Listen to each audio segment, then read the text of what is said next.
माफियाओं की कब्र में फतिया पढ़े जाते हैं। कौन लोग थे वो? राम मंदिर अयोध्या का विरोध होता है,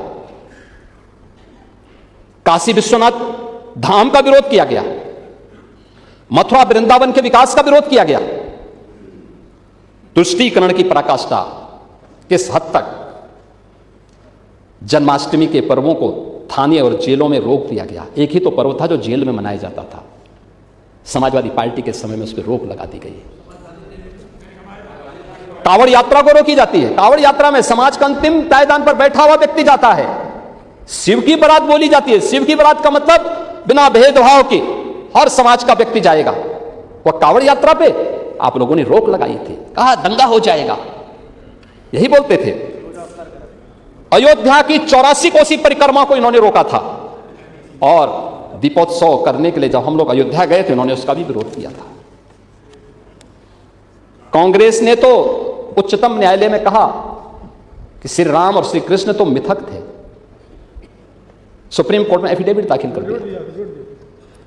और समाजवादी पार्टी राम भक्तों पर गोलियां चलाती है। मंदिर निर्माण को रोकने के लिए कोर्ट में अपने वकील खड़े करती है, लेकिन आस्था, सनातन आस्था का याद रखना, सनातन आस्था को कोई कैद नहीं कर सकता, कोई कैद नहीं कर सकता है। और आज अयोध्या में भगवान श्री राम का भव्य मंदिर बन करके खड़ा हो गया है। भगवान राम भव्य मंदिर, ये पुनर्जागरण का मॉडल यही है। इसमें विरासत भी है, विकास भी है, दोनों एक साथ चल रहा है। और आस्था का ये जो पुनर्जागरण है, यह उत्तर प्रदेश से प्रारंभ हुआ है।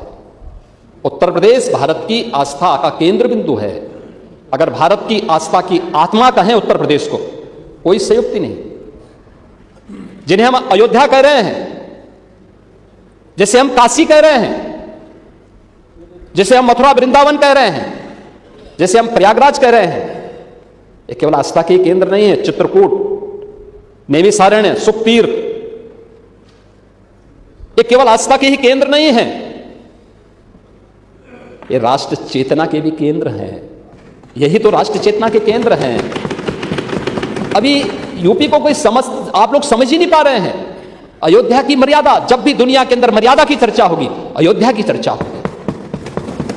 जब भी दुनिया के अंदर शाश्वत चेतना की चर्चा होगी, तो काशी की चर्चा होगी। जब भी दुनिया में भक्ति की चर्चा होगी, तो मथुरा वृंदावन की चर्चा होगी। और जब भी समरसता की चर्चा होगी, तो प्रयागराज की चर्चा होगी। और ये चारों उत्तर प्रदेश में, हर उत्तर प्रदेश वासियों को इसमें गौरव की अनुभूति करनी चाहिए। ये चारों बातें उत्तर प्रदेश में हैं, और इसलिए इस पुनर्जागरण का केंद्र बिंदु उत्तर प्रदेश फिर से बन गया है।